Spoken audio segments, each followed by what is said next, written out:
Saifuddin bagi ucapan. Saya gelak jugalah sebab dia sekarang Menteri Dalam Negeri. Dulu masa saya mula-mula balik daripada UK dulu, tugas dia sekarang ni Jabatan Immigration di bawah tanggungjawab dia dah. Dulu tahun 2003 masa saya mula balik daripada London dulu, dia jugalah yang seludup saya masuk melalui Singapura, langgar immigration. Sahabat-sahabat pimpinan daripada Pakatan, daripada Barisan Nasional, saudara-saudari yang hadir pada malam ini, terima kasih kita dalam 3 minggu daripada hari mengundi, insya-Allah. Kami memang tiap malam macam ni lah. Saudara Saifuddin kekal di Kedah untuk 2-3 hari akan datang. Saya seksa sikit lah. Maksudnya habis waktu bekerja, datang ke Kedah atau Pulau Pinang dengan kapal terbang. Habis malam, naik kereta balik semula masuk office pagi esok. Kemudian ulanglah tiap-tiap hari sampai hari mengundi. Jadi korang kalau kalah kat Suka Menanti, ni memang kena langgar. Penat dah, naik turun, naik Kedah, Penang, tiap-tiap hari Kelantan macam ini. Tapi saya juga yakin bahawa sebenarnya kalau kita lihat kepada momentum kempen sekarang, dan kita telah melalui banyak pilihan raya. 1-2 perkara yang kita tahu tentang pengundi sekarang. Pertama ialah pengundi sekarang ini dia lebih menitik beratkan kepada macam mana kita bentangkan kempen kita. Dia tengok yang ini bagi apa, yang itu bagi apa. Dan dia boleh bertukar dan buat keputusan di saat-saat akhir dalam 2-3 hari sebelum mengundi. Jadi sebab itu kalau melihat kepada momentum setakat ini di sebelah Kerajaan Perpaduan, kita tengok dari segi kekerapan kempen kita, kita tengok daripada isu yang dibentangkan, kita juga tengok kepada tontonan di media-media sosial dan juga digital kita. InsyaAllah saya ada rasa lega sedikit. Saya rasa kita ada peluang yang baik untuk merampas negeri Kedah daripada Perikatan Nasional, insyaAllah. Saya tengok Saifuddin tadi, dia dah bentang semua lah. Dan ini macam gaya masa saya dulu, pembangkang dulu, macam mana kita dedah skandal. Syarat dia, kalau kita nak sesuatu itu lekat di dalam kepala rakyat, sesuatu perkara itu dia tak boleh sebut mati kat situ. Dan dia mesti kita serang satu hari demi satu hari. Jadi strategi dia ialah keluar sikit, lepas tu bagi dia jawab. Sikit, bagi dia jawab. Kalau dia kekal dalam tempoh 2 minggu berturut-turut, InsyaAllah itu akan mengubah persepsi dan pandangan rakyat ke sebelah kita. Itu syarat dia. Yang ini saya daripada dulu itu, saya dah study betul-betul cara dia begitu. Di sebelah Sanusi saya nak beritahu begini. Kami memang lama dah buat kerja ni. Dari segi mengolah naratif, membentangkan fakta, bagi isu kepada rakyat. Kita juga tahu, saya nak beritahu Sanusi, kalau kita tidak ada cukup untuk kita heret sampai 2 minggu, maksudnya kita tak ada cukup maklumat, kita tak ada cukup fakta, kita takkan buat. Kalau mula lontar, saudara Saifuddin lontar, 1, tunggu kamu jawab, maksudnya dia tahu kamu tak boleh jawab sebab dia ada 10 lagi. Jadi saya minta saudara Saifuddin, ada dalam 2 minggu lagi ni, bagi sikit. Kita nak tengok betapa hebatnya hero Melaya daripada PAS yang hebat sangat. Sebab saya yakin sebenarnya bila tengok, saya yakin rakyat Kedah dan rakyat Malaysia seluruhnya boleh nampak di akhir kempen pilihan raya negeri ini ada sebab kenapa Sanusi macam itu. Satu, secara psikologi saudara-saudari, orang yang suka hina orang lain secara fizikal. Dulu tak apalah dia kutuk gigi saya. Dia mula ni dia kutuk gigi saya. Kutuk gigi aku tak apalah, siapa kisah pun. Ya tak? Kemudian dia kutuk, Amir tak cukup inci. Tak apalah, saya sebut, Amir memang tak cukup inci sangat pun. Dia pun tak kisah. Tapi saya perhatilah, orang yang macam ini, dia naik share. Sebab itu juga saya nak nasihatkan kepada penyokong-penyokong kerajaan perpaduan ini. Sokong bagus. Tapi jangan jadi macam Walaun. Sokong sampai Sanusi kena dakwa. Sebab Sanusi bila makin dia gairah, dia hantam sana, dia hantam sini, dia hina sana, biadab sana sini, dia dah sampai ke peringkat dia rasa dia cukup hebat, sampai akhir sekali dia hina institusi raja. Takkanlah kalau polis, penguatkuasa undang-undang, perlembagaan kita jelas, rukun negara kita jelas. Saya tonton kenyataan daripada Ketua Polis Negara. Dan kami dalam kabinet ni memang, kita pun kadang-kadang mengeluh juga kerana kita bagi kebebasan sepenuhnya kepada agensi-agensi SPRM ke, PDRM ke. Bila kita bagi kebebasan, kadang-kadang tindakan dia itu tak semestinya bawa keuntungan politik kepada kita. Dia nak charge, dia charge. Dia tak fikirlah orang marah ke masa sesuai, tak ada. Jadi kita pun kadang-kadang bimbang juga, tapi itulah yang sebenarnya yang kita nak berlaku. Supaya agensi-agensi semua ni, kalau ada orang yang langgar, kamu charge terus. Saifuddin dah terang panjang lebar. Cuma saya nak berkongsi kepada Sanusi petua-petua. Sebab saya antara orang politik paling banyak kena charge. Saya ada 14 kes, saudara-saudari. Saya kena tangkap ni pukul 3 pagi, pernah 6 pagi, pernah 4 petang, pernah segala-galanya pernah. Masuk lokap berpuluh-puluh kali dah. Baik Saya tengok Sanusi kata, dia sebenarnya tak betul yang IGP kata tu bahawa dia tak dapat dihubungi. Dia berhubung sampai dia nak tunjuk WhatsApp dia ni. Dia berhubung. Tapi ikut suka dia je. Polis panggil dia tak nak pergi sebab tak nak kena tangkap. Bayangkan kalau kita jadi polis lah. Kita perlu menyiasat seseorang. Katalah pencuri.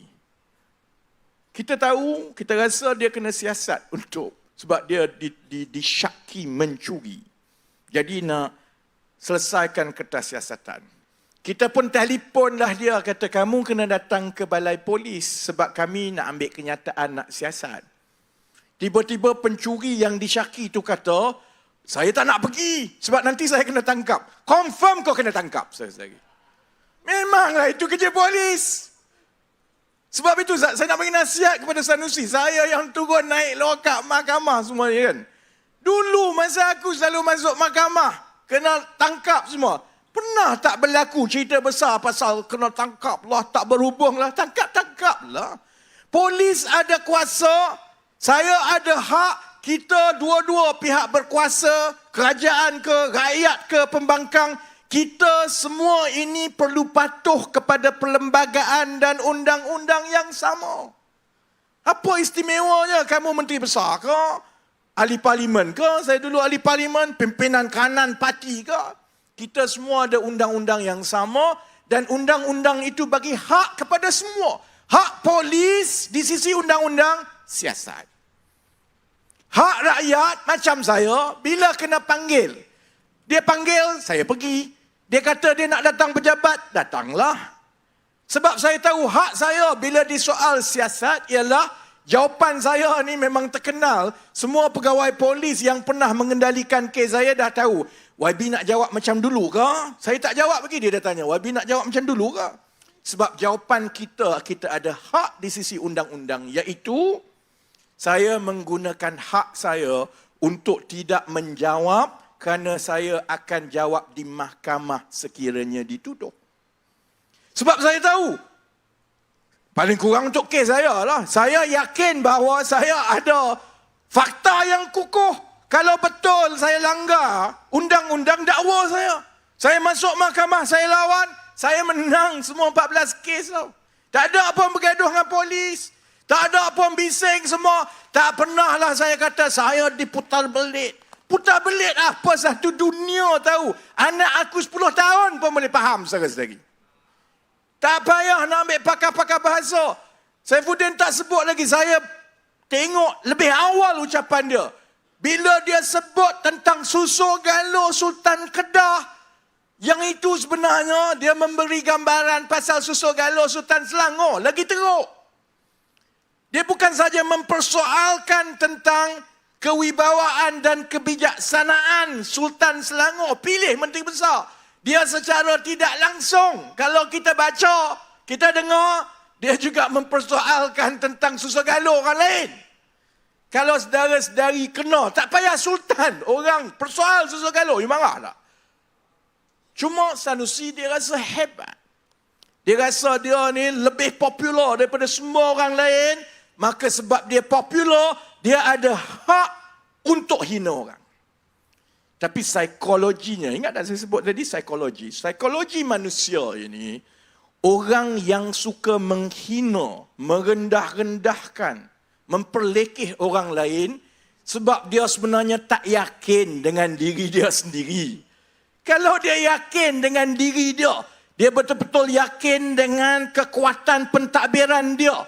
Dia ada rekod yang baik mengenai pentadbiran dia di negeri Kedah. Tak payah sentuh orang lain lah. Cakap apa yang kamu dah buat untuk Kedah. Setakat ini apa yang dia dah buat untuk Kedah. Selain daripada dia kata, negeri Kedah perlukan seorang menteri besar yang celupa macam saya.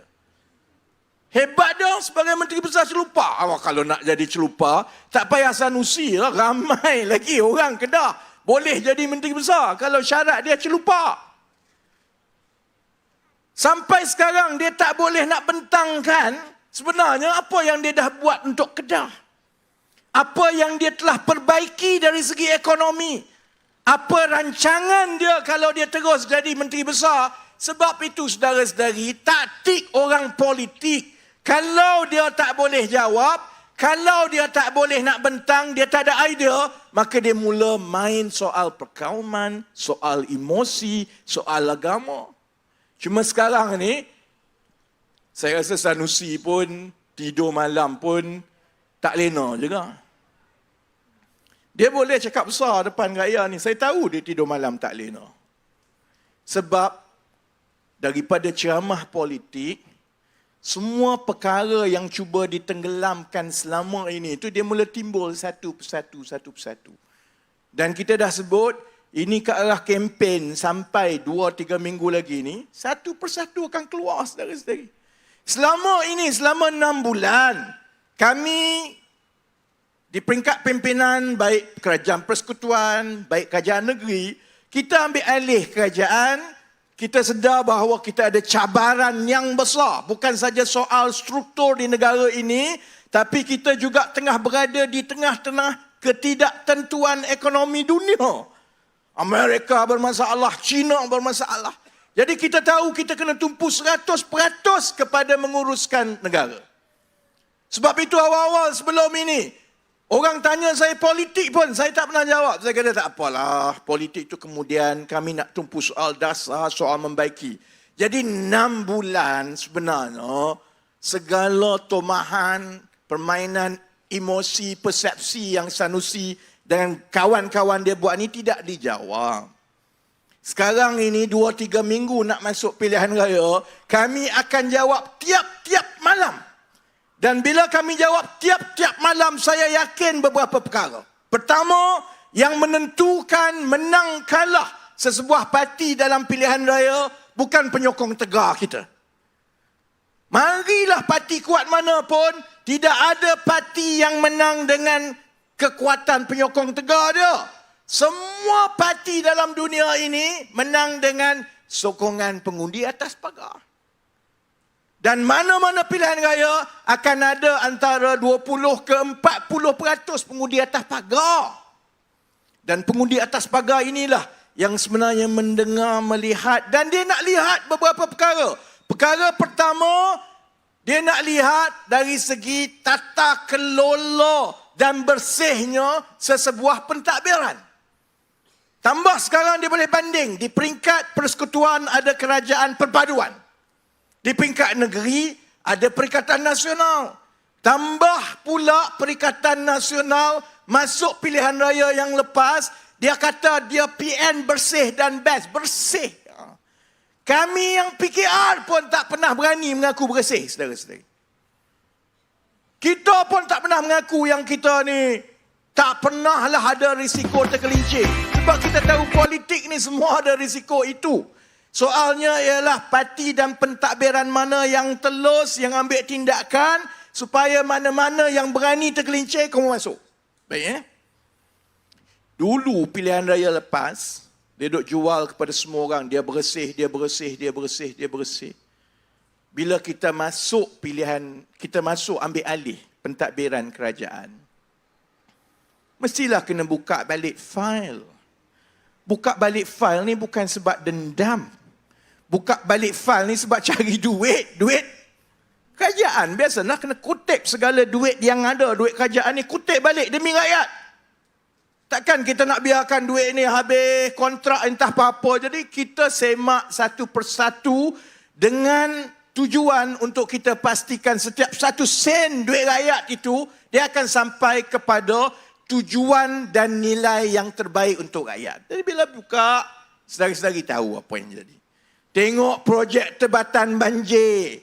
Perdana Menteri kata batal. Buka balik sebab dulu buat cara tak betul. Yang sepatutnya kalau keseluruhan 12-13 bilion ada campur sana sini, dia jadi 15 bilion. Yang itu saudara-saudari tahu ada yang terpalit. Buka lagi. Kemudian SPRM dia siasat. Saudara-saudari saya dulu masa PKP dulu, saya tak ambil tahu tentang yang jadi dalam Malaysia ni. Masa itu saya ambil tahu aku nak hidup je takut mati. Zaman tu, zaman kita semua duk tumpu jaga kesihatan, takut semua ni, masa itulah jana wibawa berlaku. Tadi saya dekat lapangan terbang, sama-sama nak datang ke Al-Ustaz. Saya tengok One Saiful One Jan. Dia bolehlah cakap apa saja, pumpang-pumpang, nak main isu perkauman ke ini ke apa, nak tuduh orang. Saudara-saudari, kalau dah masuk akaun berjuta-juta, akaun kau sendiri, kau jawablah dalam mahkamah nanti. Kau jawab dalam mahkamah, kau jawab dalam kubur, kau jawablah orang panggil kau bukan lagi One Saiful One Jan, sekarang jadi One Saiful One Jana Wibawa. Kemudian yang terbaru, masa tu PAS boleh kata, ini kawan kita je bersatu, kita bersih. Sebab itu yang saudara Saifuddin sebut tadi cukup penting. Sebab kami di kabinet ada satu masalah. Negara kita sekarang ini dikenal pasti sebagai antara negara yang sangat penting di pentas dunia sebab nadir bumi. Ni dalam 2-3 minggu ni habis keluar cerita nadir bumi, nadir bumi. Korang tahu tak nadir bumi ni mendatang apa? Oh, tak tahulah ni, nampak semua. Saya tanya, tengok balik kat saya. Ni tiap-tiap hari baca nadir bumi, nadir bumi, nadir bumi ni dah. Nadir bumi, rare earth ni, dia ialah satu jenis logam yang cukup payah nak cari dalam dunia ni. Setakat ini, nadir bumi ni hanya ada di beberapa negara tertentu saja. Paling banyak di mana? China. Kemudian ada Penang.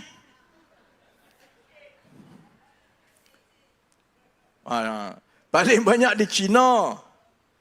Kemudian ada di Australia. Selalunya nadir bumi ni di negara-negara besar, adalah dia lagi besar.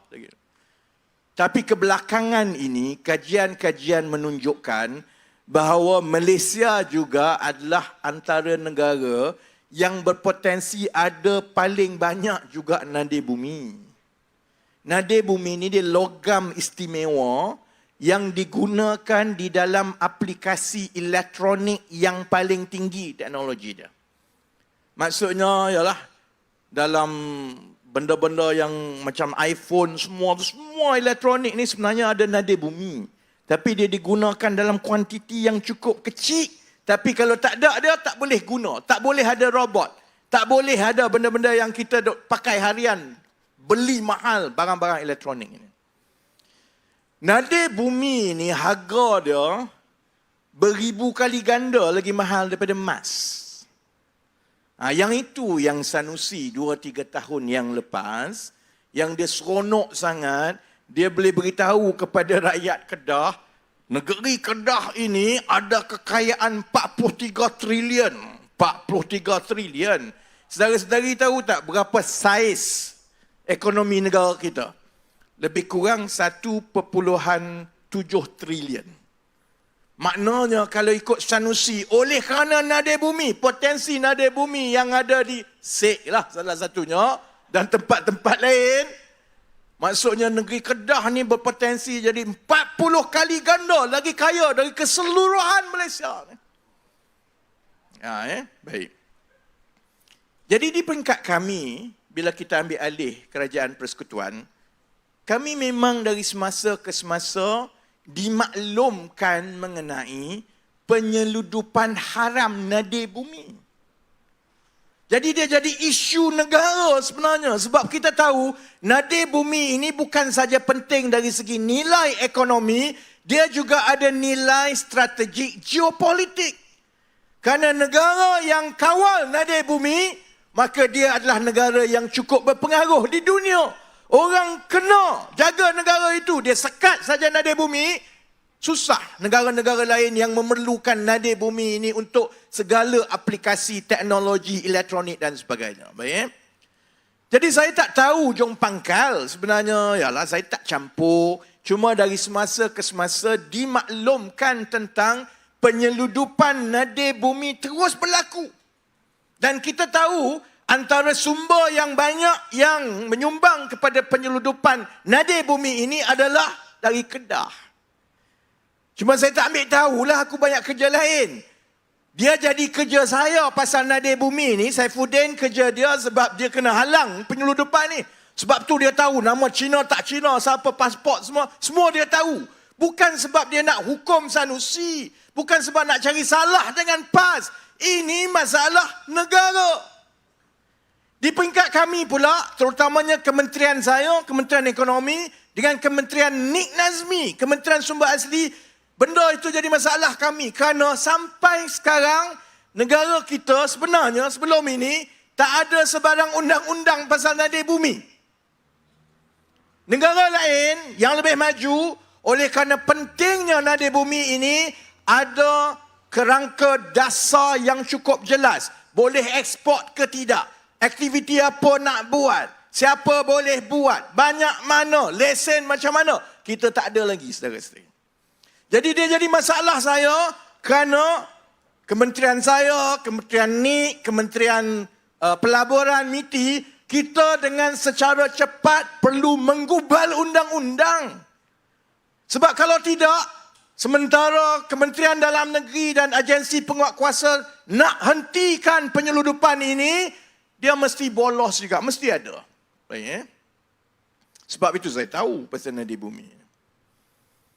Jadi bila hari ini Ketua Pegawai Eksekutif MBI sendiri, iaitu agensi pelaburan paling penting di negeri Kedah, yang pimpinannya itu dilantik oleh Menteri Besar sendiri. Saya tak nak campur tangan soal kes macam mana, biar Sanusi jawab. Sebab saya yakin Saifuddin ada semua fakta. Lagi dia jawab, lagi digali kubur. Biar dia jawab. Cuma saya nak sebut begini, secara tata kelolanya saudara-saudari,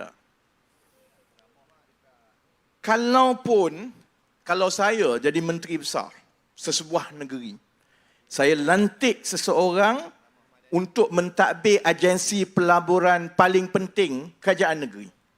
Saya yang lantik tu. Walaupun saya tak terlibat, walaupun saya tak tahu apa-apa, tapi bila berlaku penyelewengan, apatah lagi yang melibatkan hasil paling penting rakyat negeri Kedah, maka saya kena ambil tanggungjawab. Sanusi nak jawab apa lepas ni? Dia nak jawab apa? Bila Ketua Pegawai Eksekutif MBI sendiri kena tangkap. Bila ada aliran tunai daripada kontraktor, daripada syarikat pelombongan yang kalau tak kerana SPRM ada bukti, saya ingat SPRM akan tangkap. Saya selama ni segala jenis pendedahan saya buat, pernah tak SPRM tangkap saya? Tak pernah. Sebab SPRM, polis, dia hanya boleh tangkap kalau yang melibatkan pecah amanah kalau dia ada bukti aliran tunai.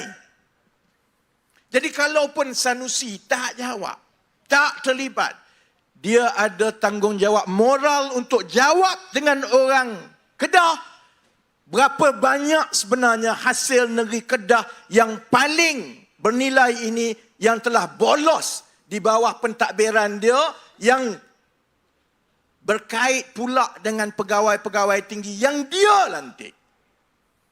Dia kena jawab macam mana dia sendiri menulis surat, macam Saifuddin kata tadi, menulis surat minta Kementerian Dalam Negeri masa 33 bulan Perikatan Nasional berkuasa dulu tu, minta untuk bawa pekerja-pekerja daripada China yang akhirnya dituduh terlibat dengan penyeludupan ini.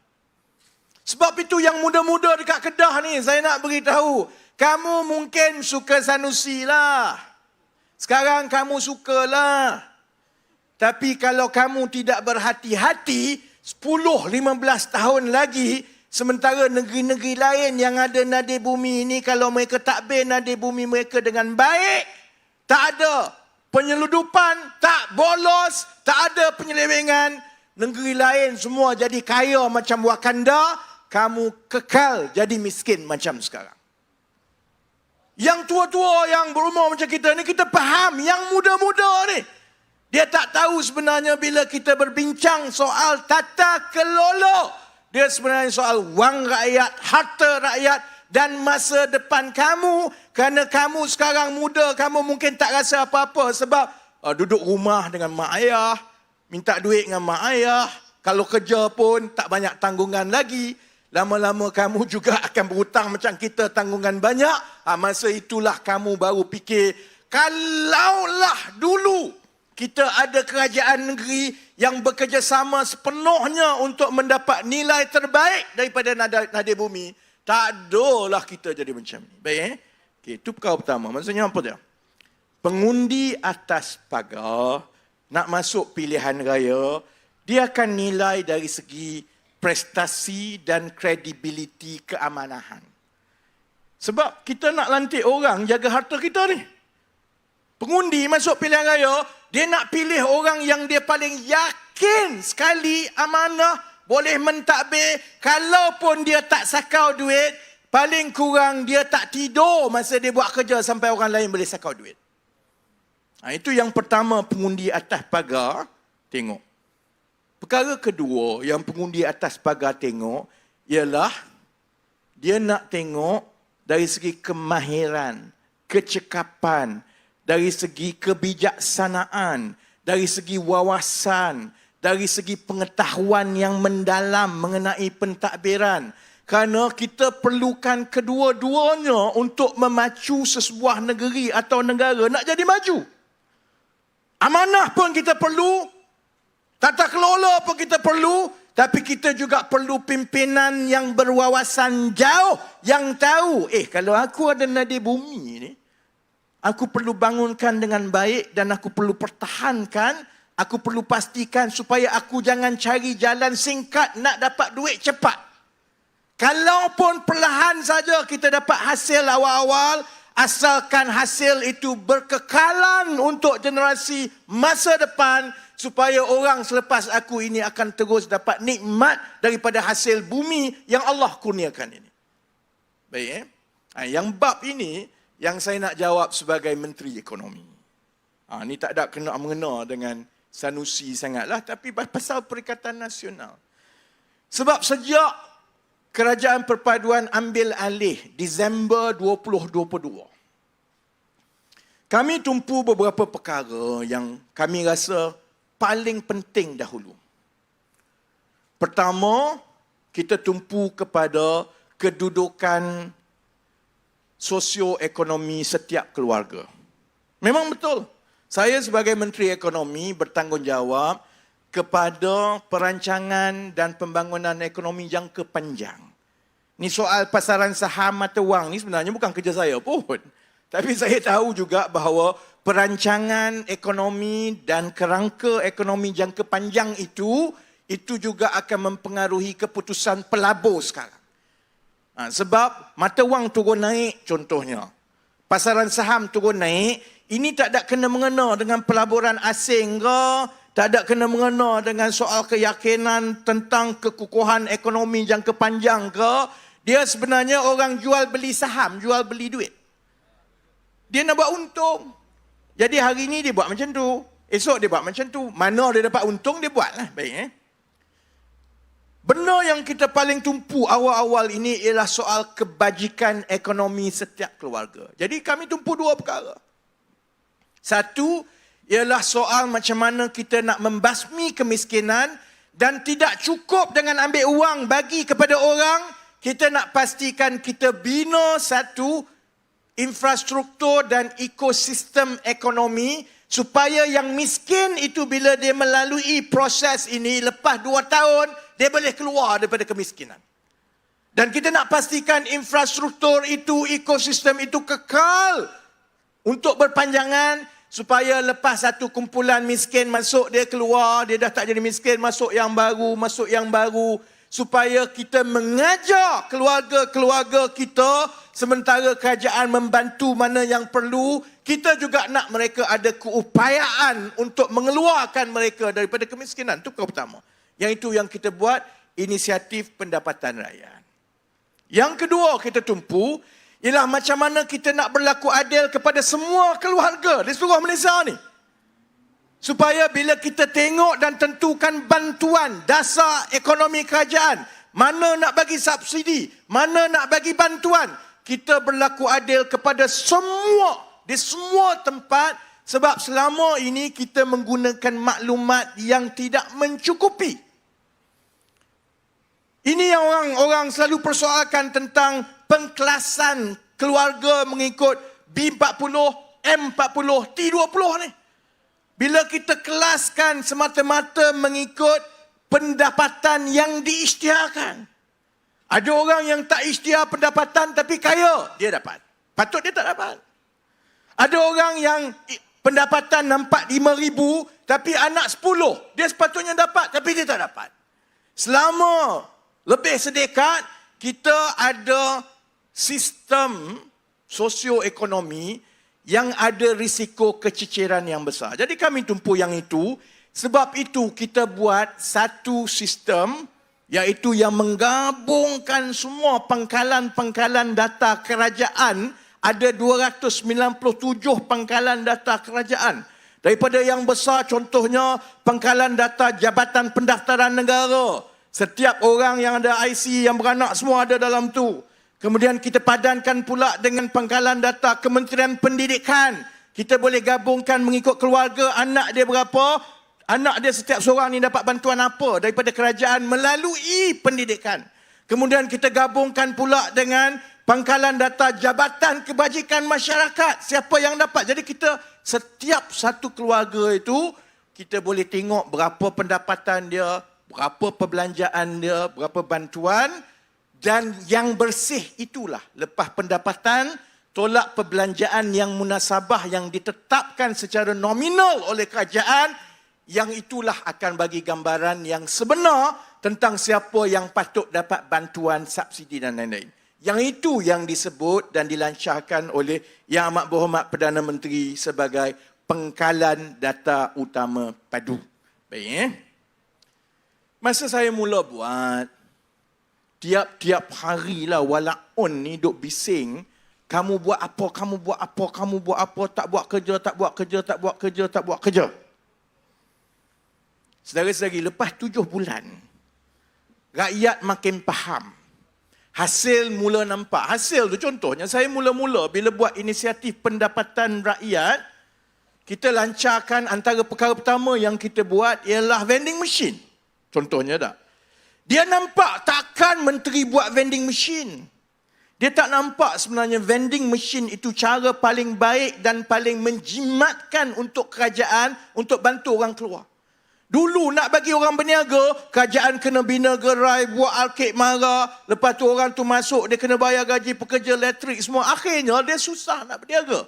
Lebih baik kerajaan sediakan mesin, kerajaan pilih tempat yang paling baik ramai orang, semua kita sediakan lesen, semua dia tak payah fikir, dia masak saja. Dan setakat ini, ia nampak bibit-bibit kejayaan yang baik kerana setiap keluarga yang menyertai ni, dia ada dapat 3,000 sebulan tambahan, ada dapat 6,000 ringgit sebulan. Dia lagi kaya dah daripada orang-orang yang jadi engineer. Jadi bila dia dapat bibit-bibit kejayaan macam itu, saya tengok minggu lepas ada liputan daripada media antarabangsa dan sebagainya. Jadi ini yang saya nak sebut. Jadi saya tengok pimpinan Perikatan Nasional ni mula ditanya. Yang ini yang Kerajaan Perpaduan dah buat pasal ekonomi ni. Dah mula nampak jalan dia dari segi subsidi, dari segi pengkelasan untuk berlaku adil. Kerajaan Perpaduan buat padu supaya dia lebih tepat berbanding sebelum ini. Apa Perikatan Nasional nak buat? Ini ditanya. Baru-baru ini dia buat convention dia semua, cerita semua. Ini antara perkara-perkara yang ditanya oleh pengundi kepada Perikatan Nasional. Sama juga tentang IPR. Apabila dia mula nampak hasil dia, rakyat sendiri mula nampak ada struktur kepada perancangan ekonomi ini. Orang tanya, okey, Kerajaan Perpaduan buat macam ini, apa sebenarnya cadangan dan juga dasar dan juga program yang telah dan akan dibuat oleh Perikatan Nasional. Saya sebenarnya tak ambil pot. Saya banyak kerja kan. Saya tak ambil pot lah apa Perikatan Nasional buat. Pagi ni ada orang tanya saya. Ni tengok jawapan daripada Jurucakap Ekonomi Perikatan Nasional, Dr. Razi Jidin, Ahli Parlimen Putrajaya. Dia ditanya dua soalan ini. Satu soalan tentang dasar Perikatan Nasional untuk sosioekonomi. Untuk bantu orang miskin, untuk pastikan tak ada kececeran subsidi semua. Pasal padu. Sedari-sedari aku nyaris nak jatuh kapal terbang tadi. Tengah nak naik kapal terbang, sempat cek, baca. Awal-awal dia juga yang maki hamun kita orang, Kerajaan Perpaduan semua ni. Tak buat kerja, tak ada perancangan lah apa itu semua. Sekarang ni dah lepas 7-8 bulan ni, dia kena baring dah. Dia kalih kena baring, dia jawab apa dia? Sebenarnya idea tu idea kami, tapi kami tak sempat buat. Sama juga bila kita cerita pasal membasmi kemiskinan. Inisiatif pendapatan rakyat untuk bagi rakyat jana pendapatan. Orang tanya, dia jawab apa? Sebenarnya kami yang mula dulu, tapi kami tak sempat buat habis lah. Saudara-saudari, sebab itu tema sebenar di dalam pilihan raya negeri selepas ini ialah untuk kita bersaing. Kerajaan Perpaduan, ada PH, ada BN, ada parti-parti lain masuk bertanding.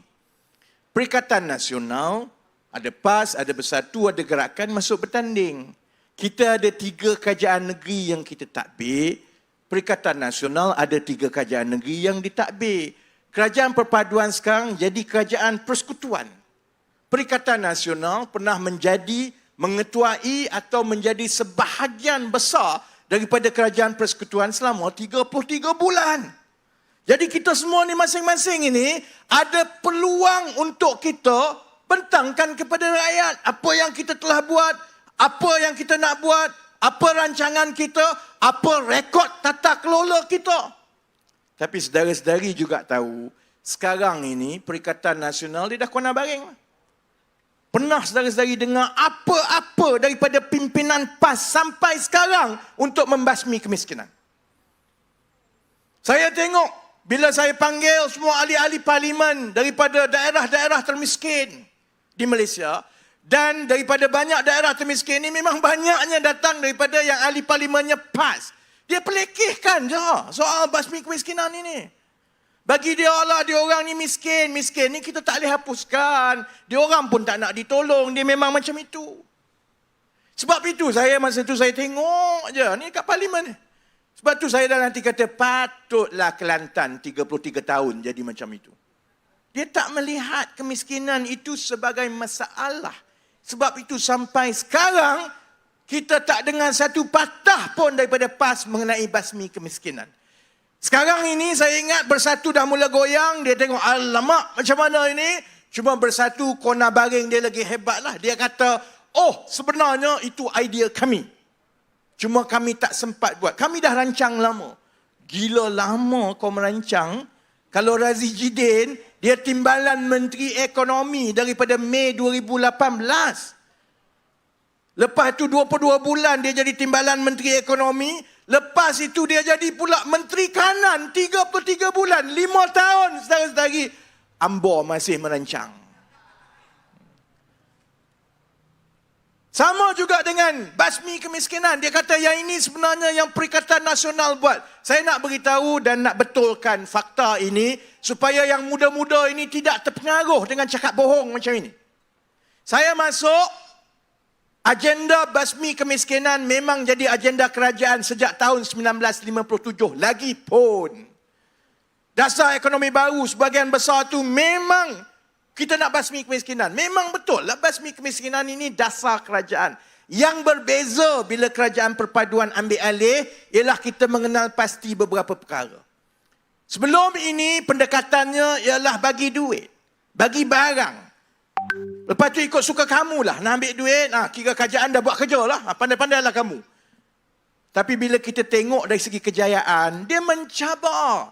Sebab untuk orang miskin, untuk keluarkan dia daripada kemiskinan, dia mesti mendapat pendapatan yang berterusan tiap-tiap bulan. Ada dua cara untuk dapat pendapatan berterusan tiap-tiap bulan. Satu, dia bekerja. Dia nak kerja macam mana? Kemahiran dia memang selalunya rendah. Kalau tidak, tak adalah dia miskin. Nak suruh dia berniaga. Satu lagi. Ini yang payah. Sebab memanglah kita boleh bagi modal 10,000. 20,000 bagi barang semua. Tapi itu hanya sebahagian daripada keperluan. Keperluan yang lebih besar untuk berniaga dengan baik ialah kemahiran perniagaan, kemahiran pemasaran, kemahiran mentadbir. Yang itu takkan kita nak serah semua kepada orang-orang miskin ini. Sebab itu dia buka kedai, dapat kedai, 2-3 bulan dia tak dapat untung, dia kaput. Miskin balik. Sebab itu melalui IPR, pendekatannya ialah sebahagian besar daripada risiko perniagaan, risiko modal, risiko berniaga ini perlu ditanggung oleh kerajaan. Kita bentuk infrastruktur dan ekosistem itu supaya orang miskin ini masuk, dia bekerja sebenarnya. Maka dia akan dapat untung sebagai gaji sebab dia tak payah fikir tentang lesen, tentang tempat, tentang bayar gaji, tentang nak urus pekerja. Semua telah diuruskan oleh kerajaan. Dengan cara itu, bila kerajaan bina infrastruktur, kita dengan cepat boleh mengangkatnya pada skala nasional. Itu sangat berbeza dengan apa yang dibuat, yang disebut oleh Dr. Razi Jidin tadi. Jadi sebab itu, dia dah 12 tengah malam, saya kena berhenti. Saya nak tutup begini. Kalau saudara-saudari yang mengikuti ceramah dekat luar ke, yang menjadi pengundi atas pagar, yang hadir, saudara-saudari duk fikir, kenapalah PAS ni walaun ni macam ini, cakaplah apa pun dia tak nak dengar, bagilah fakta apa pun, kerja dia maki hamun saja. Bagilah dia kata ini DAP, ini anti Melayu, ini anti Raja. Dia hina Raja tak apa, tapi orang lain semua ni, semua anti Raja, anti Melayu. Saya nak tahu sebab apa? Sebab dia tak ada modal lain yang dia boleh bagi. Dia nak bersaing dengan kita soal tata kelola, dia ada masalah sekarang. Rekod dia mula keluar satu persatu. Dia nak bersaing dari segi kemahiran dan kecekapan mentadbir. Dari segi wawasan dan perancangan untuk negeri dan negara. Saudara-saudari juga tahu, dia tak ada saudara-saudari. Sebab itu mereka akan terus main benda ini. Dan saya tak terkejut, biar kat dia lah. Yang soal nak bersaing dari segi tumbuk-menumbuk dengan Sanusi, dengan geng-geng Perikatan Nasional itu, serahkan kepada kami pimpinan. Kami akan serang tiap-tiap malam.